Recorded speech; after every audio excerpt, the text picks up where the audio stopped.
Hi, this is Lynn Schnebley with Educating with Wisdom, the ambassador for Heaven's creating and protecting goddesses and archangels over life. I'm wondering when God is going to let me get that case out. So, to make a long story short, we're going to take a look at men and whether or not they have any authority from God to dominate women.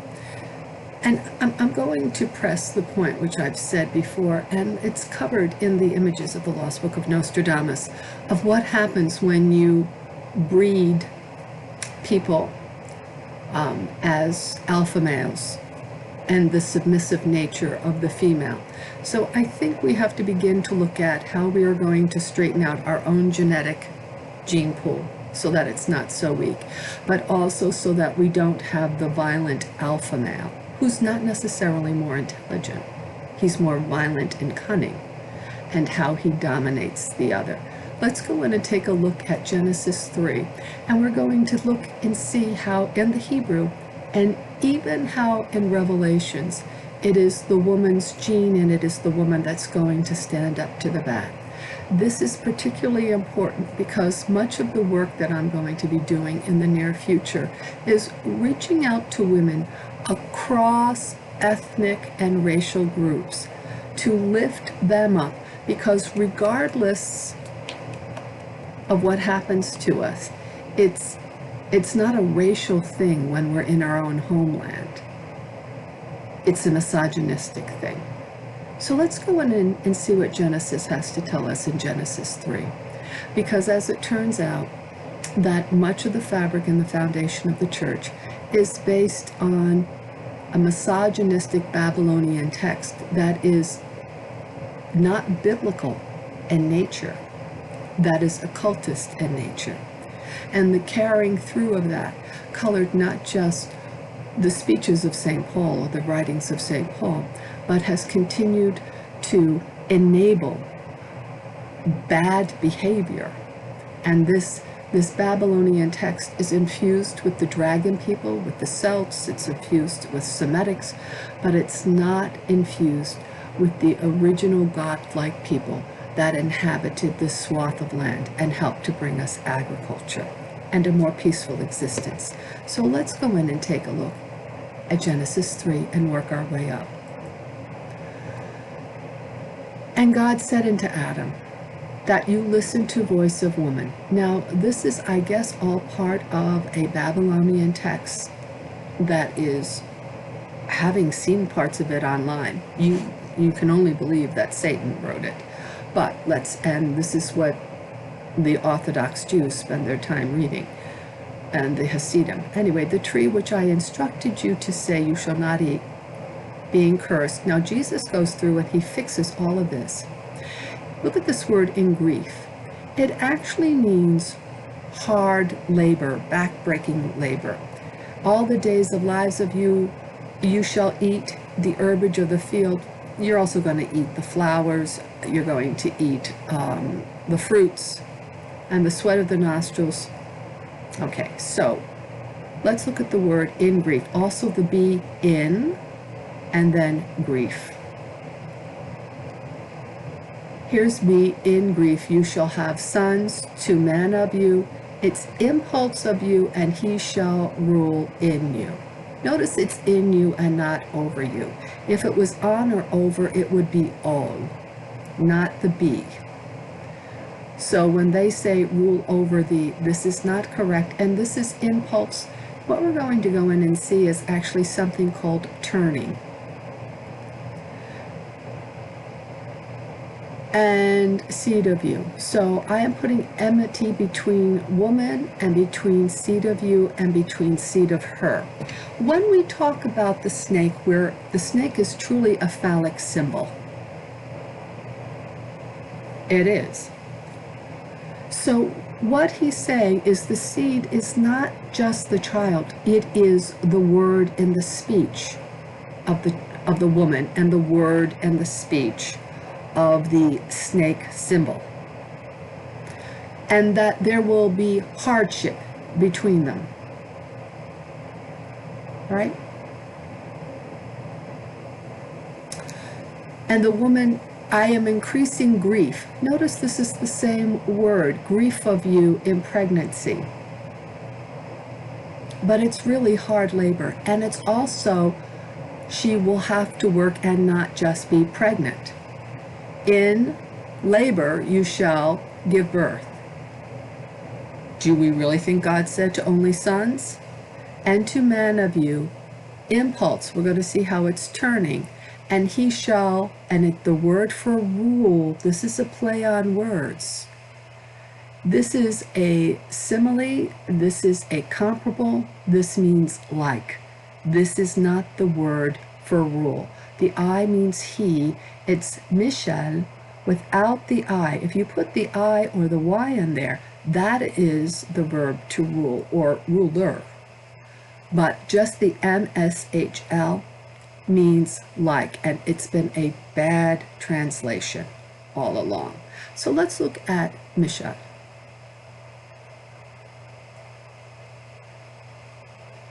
What is the connection between, here we are, mshl, a parable, or simile, or a likeness.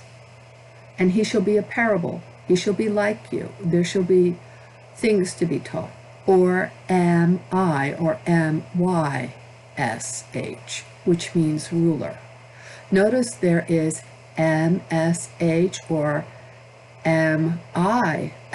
mish. These are two different words. Here we have the basic meaning, comparison, placing side by side. It does not mean to rule. It means simply, mshl means similarly in comparison. Throughout the Hebrew Bible, this is what it means. In that particular instance, they made it, even though it's written am I, it's written, here we go. If there was a Y in there or an I, they'd put this in here. They do it in other places, like Micah, David's first wife, or David's wife that reprimands him for his behavior. That's Michael, or it is Michael. That's her name. Here's the I, they put it here, and here it is, Aish. Look at this. Here's the ah, there's the ah, and there's the Y. If they wanted to change it so that, let me show you. Here's the same SH. Look at the SH with the dot over it. All right? Right here. Here's Aish with a dot over it. Here is the SH, the same SH with only a dot over it. Do you understand what I'm saying? Here is an M. There is no I in here. The I is here. That little dujigi is here. The little dujigi is here. When they want to put that little dujigi in there and let you know that that's the I or the Y, they put that dujigi in there. Look at, there's no dujigi in Isha, but they put it in an Aish, which is for the man. Here it is. Here's another little dujigi. Don't believe them when they say it's their script. They lie. Oh, yes, they do. They lie. So this is, and he is similar to you, and he is similar in you. Meaning, he is going to have a similar impulse. He's going to have a similar impulse for the woman. They're going to turn to each other. They are going to have a similar impulse with each other. Does not mean rule over. Does not mean she is supposed to be obsequious. Never meant that. Let's go here, please. Because this is where the Hindus are going to have to step up to the bat, and they will have to deal with their own misogyny in order to help take the world into the new age, because we're going to have to come. And for every animal of the land, and for everyone of flyer, the heavens, and for every of moving, oh, there's the word ol. That would be on or over. The B is in. He doesn't rule in her. No, in her, not over her. Now for the animals, green herbage for food. Well, wait a minute. And for every animal of the land, and for every flyer of the heavens, and for every moving animal on the land, which there is a living soul, every one of green herbage for food, and he is becoming so. All right? That is for them. Now, what do we have? That's for the animals. And God said, this is Elohim, which is actually a female noun within masculine ending. And Elohim is saying, behold, I give to you every of herbage seeding, all the herbs that seed, and seed which is on the surface of all the earth. Every of tree which is in him fruit of tree seeding and seed of you, he is becoming of food. So human beings were intended to be vegan. Now, I could be an ovo-lactose vegetarian, and I was that for years. Being a vegan is going to be a stretch, and it's going to be a stretch for many Hindus as well. And yet there's a period of time, because we have to figure out how we're going to actually domesticate animals and use them and not just kill the males for food. You get my drift. We can't do that. We have to treat them as the living souls that God told them they were. Something that's not just for us. And they can't be used for sacrifice to God, because God doesn't want us to go around killing animals. Yet, at the same time, we can defend our crops and we can defend our land from animals and necessarily cull. So we have to be able to have a very real dialogue. And in order to help look after the needs for the earth, while we're changing lands, exchanging lands, and becoming peoples, we may have to carry places like Africa for a few years until they get themselves up and running with grains and some legumes. That means there will be a little less meat production, or a whole lot less meat production on our end, as some of these things go into other areas as well. The Africans then have to not claim lands outside of Africa, and they have to allow the white people that need to go. So there are different kinds of things that we need to be looking at here. But most importantly, to recognize what God wanted us to do for our food, and God's recognition that animals have souls. We're not discussing this. We're not discussing it. Let's go on into here. So, with that Adam and Eve story, he will go after her heel, and I don't understand that. And she will be stepping on his head. That's interesting, and I believe it has something to do with the astral system and Virgo. So we've done this here, we've done this here,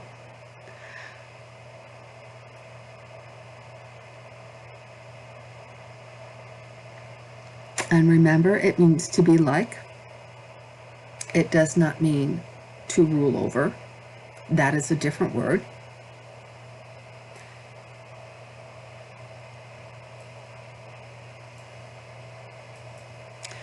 This is an interesting book, because when I looked up this person,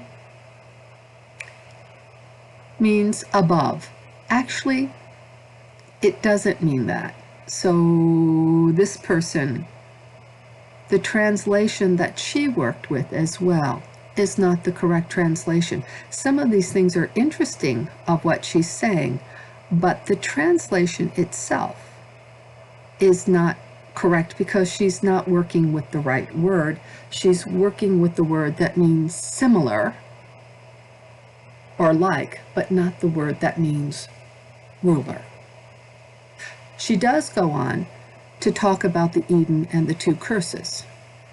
And all right.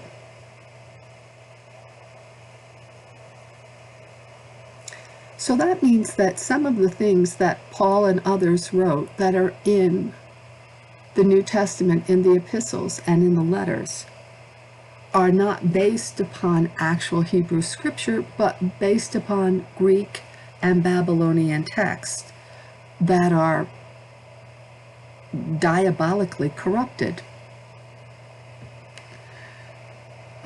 And she goes on to tell us what these texts are about. Okay, there is no curse. Genesis 3:6. There we go. And remember, I've told you the same words are used for work or hard labor for the woman and for the man. We're going to look up this woman because she is interesting, by Joanne White Fernando. Let's see if we can find this book.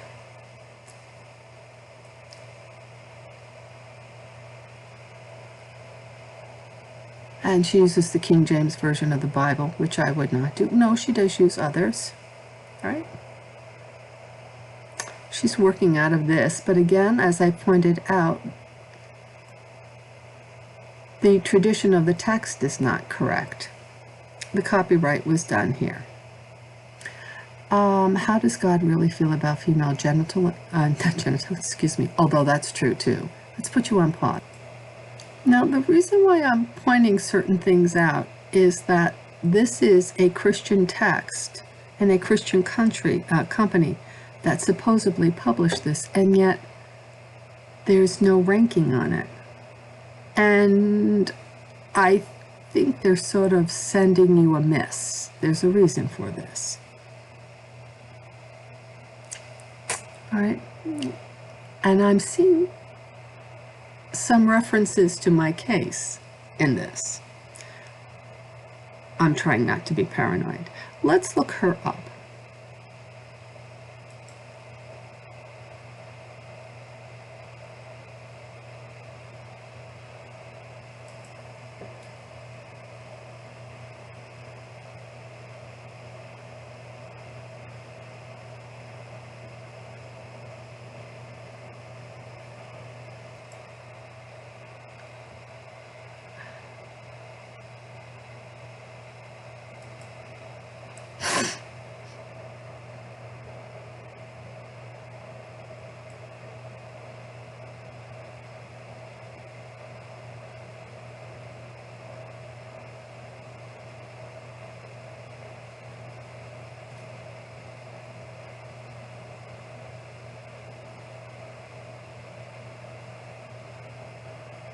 Mm-hmm.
Well,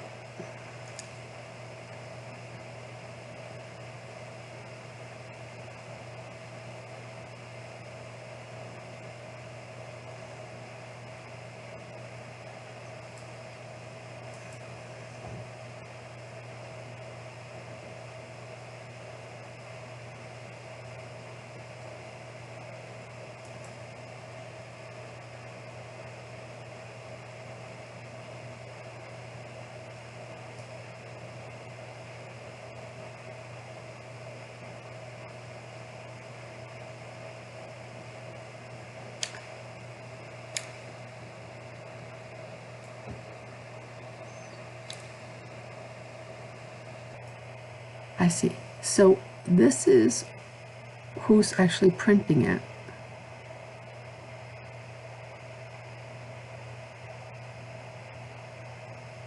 Remember, as I'm doing this, I have people hacking in, people taking my work. All of this is going on so that I can't publish anything.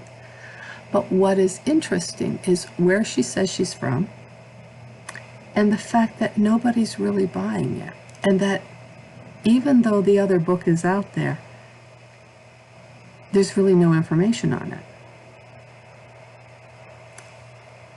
Let's come in and see something here.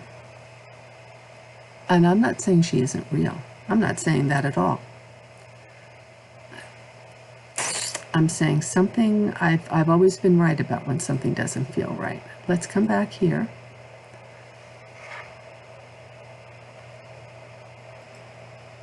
Sometimes spell casting is an interesting thing. What was shown right underneath here? John A. Lynn, John Zuli, was my major harasser, major stalker. And it's interesting how he's sitting right underneath it.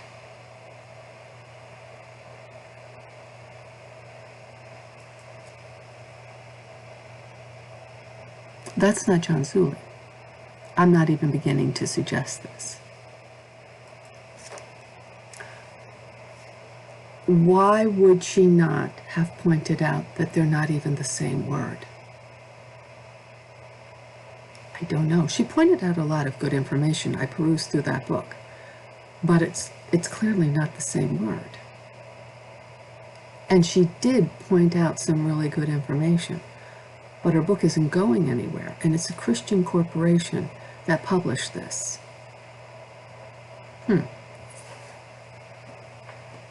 Interesting.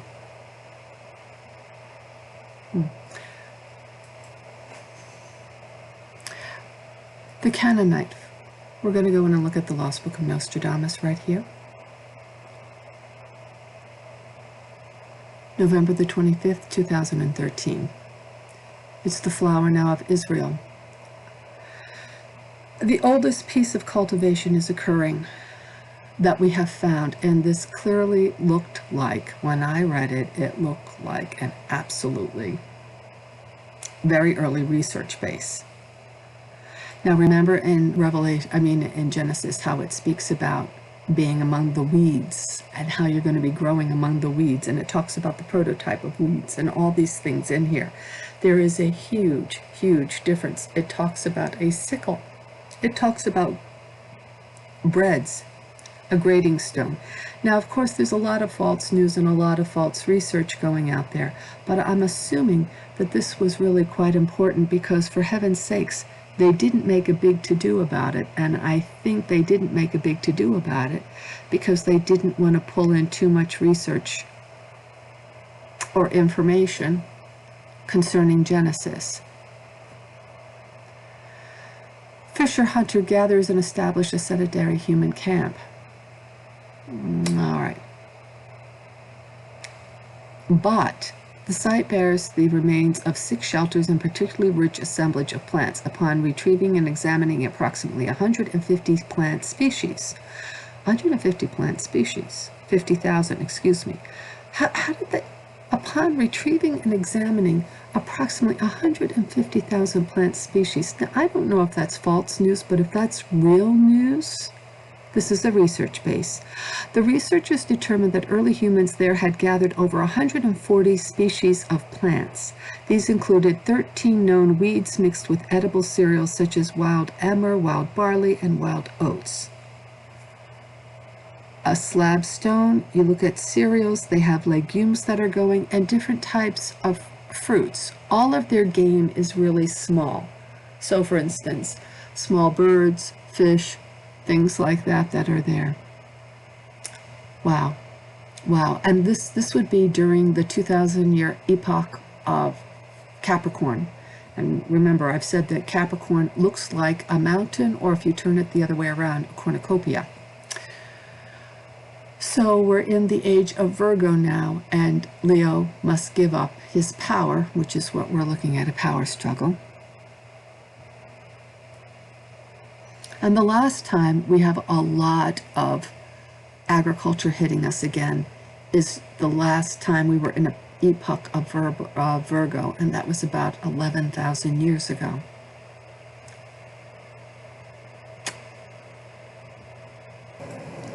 Now, since I've pointed out that Melchizedek means my king, and that God calls Sarah my king of people, the internet has gone crazy, erasing Melchizedek as my king, but the I at the end means my. So Melchi or Melchizedek means my. Here we go.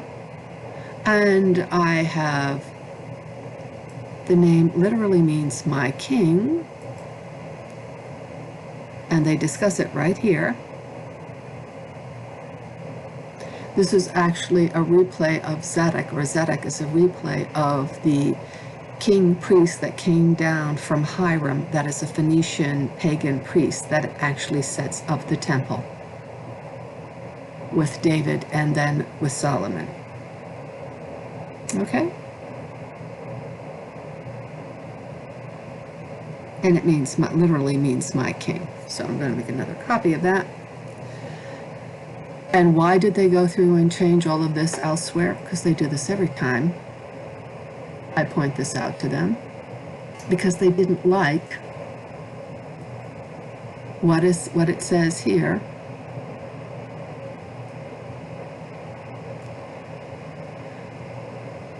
Abraham, and shall become name of you, and you become father, Iman, it means Iman, from Egypt, Goyim, of the pagan nations. So the only thing that comes from Abraham will be pagan nations. He's a polygamist, he kills people, he sells his wife into slavery, he acts like a pagan. And again, this is the forefathers who wrote this made sure that they distanced themselves from what came out of Babylon, as well as what the Greeks were doing. This was about 1000 AD. What does it say with the woman?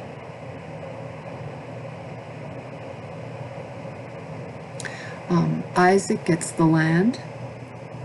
Abraham gets all the pagan nations.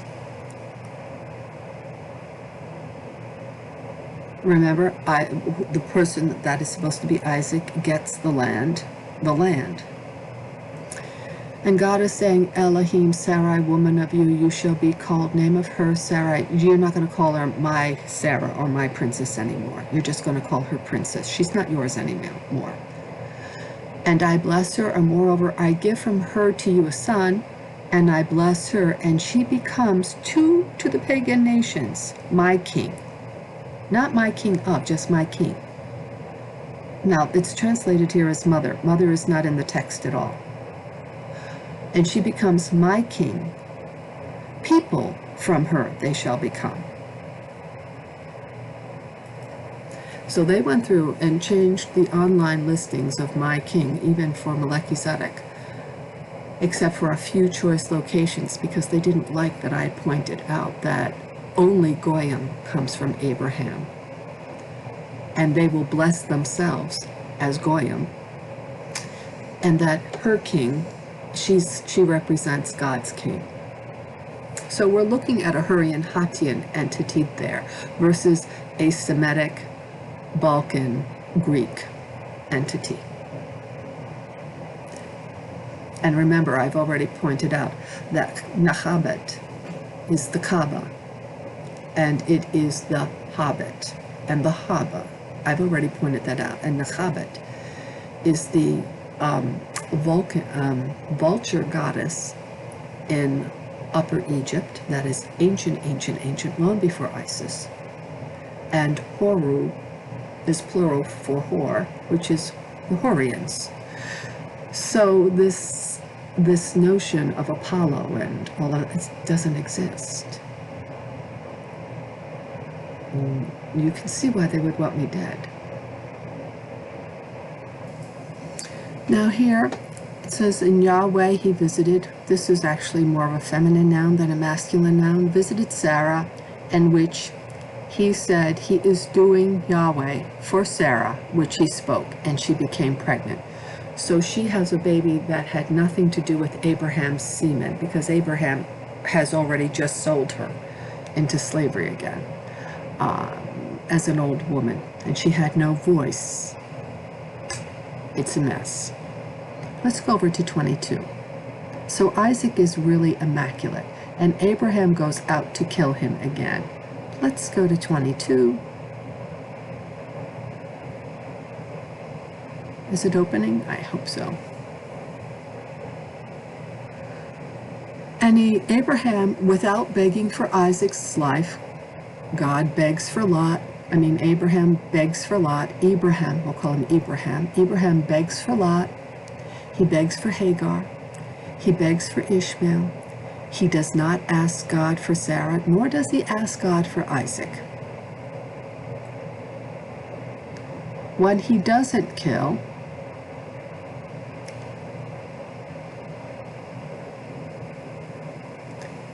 he takes the ram, slaughters that, lets Isaac go, and he's really going to kill Isaac, the special one from God, the one who's going to get the lands related to the Hattians and the Hurrians, because he wants Ishmael to get it.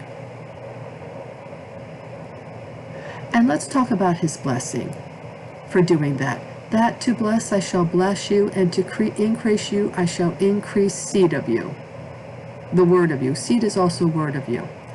As stars of the heavens, and as the sand which on shore. So it's not just the people, it's his words. And to the sea, and he shall tenant seed of you, gate of ones being enemies of him. So he's going to possess his enemies' lands. That's what a seed is going to do. Think about that. And they bless themselves in seed of you. Oh, and they are going to bless themselves. God's not going to bless them. These Goyim are going to bless themselves in his Goyim seed, in seed of you, and all Goyim of the earth, inasmuch you listen to voice of me. So God is not blessing you.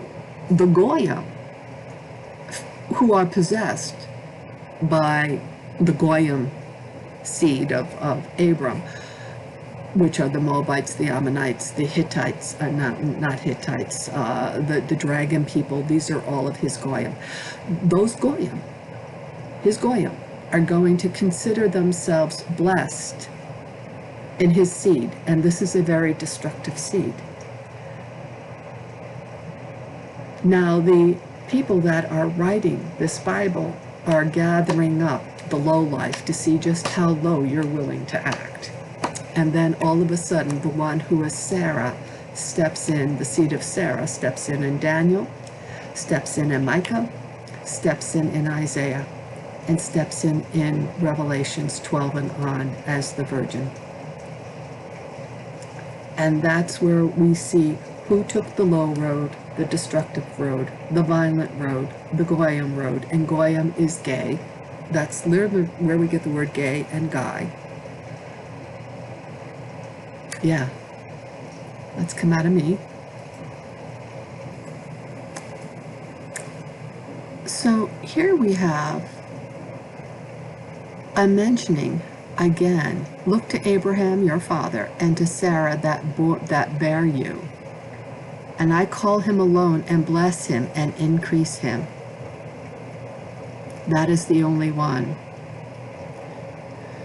So what is interesting, look to you, to Abraham, father of you, and to Sarai, she is travailing you, she is birthing you, that I call him and I am blessing him and I am increasing him. The one that she gives birth to, in her words, in everything, is the one that he will bless. When you come down here, you're looking at the Magdala and you're looking at Miriam. Remember, this goes back to Genesis 3. They became like one of us when they knew to cover themselves up. Rouse you. This is a feminine singular. A feminine singular pronoun. It's feminine singular. That I makes it feminine singular.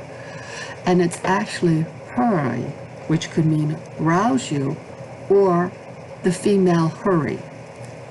Rouse you. Rouse you. Close. Put yourself. Close yourself. And we're going to show you the Göbekli Tepe pictures again. Strength arm of Yahweh, female, rouse you in days of 4-time generations of eons, that is eons. Not you, she, the one hewing audacious, one wounding of the monster. This is actually dragon, the one who slew the dragon.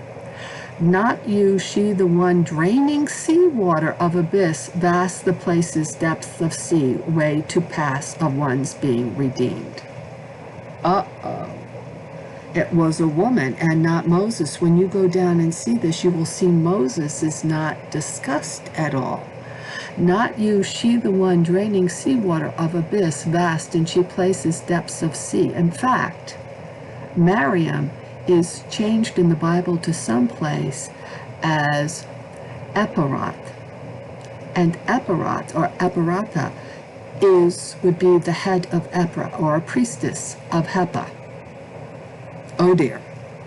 Not you, she, the one draining seawater of abyss. Notice he's not even speaking of Moses there. And she places depths of sea way to pass of one's being redeemed.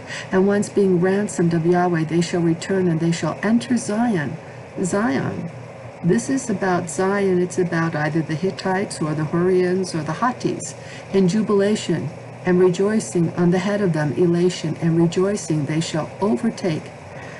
And it talks about the joy and the sorrow and the song.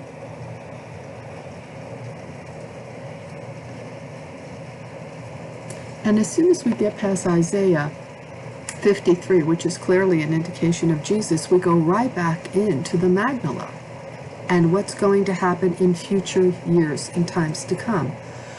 So, how do you do? I've already shown how in Micah 5 it talks about how she's going to come through, have to address things with the daughter of Jerusalem, tell people where their ABCs and how they read and how they interpreted this is incorrect.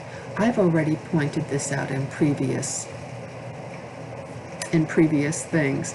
And then of course both Daniel and Micah talks about people coming back. Isaiah talks about people coming back. Revelations talks about people coming back. And the men in power did a very good job of constantly hiding that it was a woman who was going to do this, because it's like they don't, they would rather have Elon Musk destroy the earth with 40,000 satellites in the sky while they're hanging out underneath the ground. And God says, I will get you there. So let's go back to the Adam and Eve story. Let's talk about how when they talk about it's the herders and the people that are sacrificing animals, God sees that as the problem. God sees the farmers as the solution. They have absolutely everything backward. They have Ham and Canaan, and they have it back. The whole thing is backward. The one who's the farmer is the one that they want. It's very interesting how they absolutely take the world and flop it upside down, because the the renegade Ammonites, as well as the Dacians and the Thracians, and the whole issue of the herder. How do you herd your sheep? They go around and they destroy land. They're very greedy for land. And it's a problem in Africa as well, by the way. They turned everything upside down. Before we leave, let's go into the like a clinic. Here we go, if I can get out of this. Now let's remember,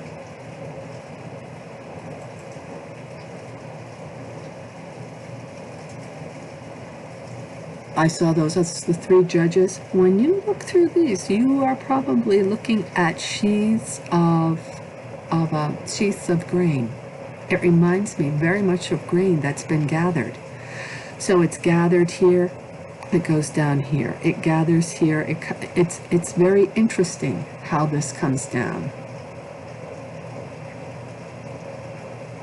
And there are our judges in heaven. Very interesting. Or rays. Can I go up? Oh, yes.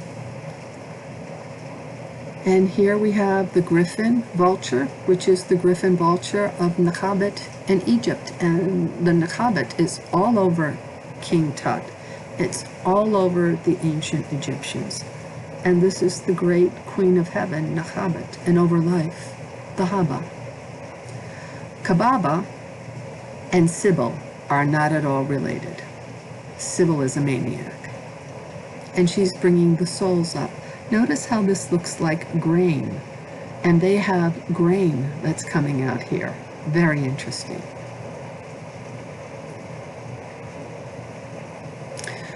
Someone wrote on this that said this is the period of time with Sagittarius that is from approximately 1960. It's an 80-year break to 2040, and that's just about my life period, and I am the Sagittarian. Notice the man, he's clearly not primitive, he's clearly wearing clothes, and like my son, he's kind of trying to cover up his genitals but still let you know that he has them. He's trying to be modest. And there is a picture of a female, and she is covering up her booties, letting you know to be modest and not have them all hanging out all over the place. Okay. So, yeah, this was very offensive to the Greeks and a lot of other men, by the way. And there you go. So I'm going to say goodbye from now. I think I handled all of that part. I think I got Genesis nailed. Of course, the first 5 books, God says that he created the male and female and named them Adam. That takes care of that. We're all called Adam. And the Tesla, the little vestibule, because it doesn't mean rib, the little Tesla shows up in Genesis. It shows up again. Where does it show up? It shows up in Micah. Yeah, it does. It shows up in Micah. The remnant, and it's called the remnant, and that's the Tesla. And then it shows up again. I'm trying to remember where it shows up. It shows up 3 times, and it shows up now. Because Elon Musk is a Cancer 10. His 2 and 8 equals 10.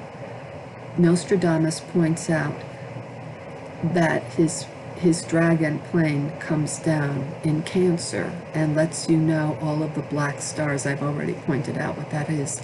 And Tesla himself was alive, a dragon person. His last name was a form of dragon, his original last name, and he was also a Cancer 10.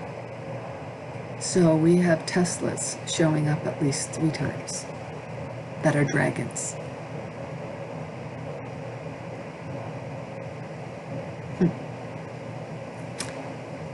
God is interesting. God is marvelous. Heaven is marvelous. Jesus is marvelous. Jesus is marvelous. And so I reach out To the Hindus and to some of the other people, it's time to put away some of these other false things. Come on, folks, you don't have a God who's a polygamist. No, you don't.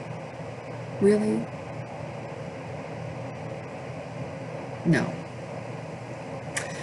There's a lot of things we need to address, but there's a lot of things that we are basically on the same page with. I mean, India has 1.4 billion people all living in that little area. They put us to shame in many ways. So we're going to have to look at what we're going to do with food, and we have to clean up the environment. We must allow the seas to come back. We must clean up the seas, but also allow the seas to come back. And if you think you're going someplace else that's better than this earth, not going to happen. Your bodies are made for this earth, and when we leave, wherever our next tree of life is, whether it's a lobster being torn back on this, or as a worm, because you don't know the difference between male or female, or whether it's onto some other domain with God in heaven, with other responsibilities, we should give thanks for being on a planet that's full of life. Now, in closing, I understand how important water is. We can't have human life. We can't have life without water. But let's remember, and although I'm a Sagittarian, which is a fire sign, I do have some Cancer in me. I also have some, not a lot of Cancer, which we're now calling the lobster. We have some Capricorn in me, which we're going to call either the mountain or the cornucopia for growing wheat. And I have some Scorpio, which reminds me of a question mark or the letter J, or an anchor. It definitely does not remind me of a Scorpion. And I think what we have to remember at the baseline, the little vibrational patterns, the musica, without matter in some form or shape, there's nothing. So before you can even have water, you need matter. You can't even have fire, any kind of fire, even spiritual fire, without some sort of spiritual matter. Consider that.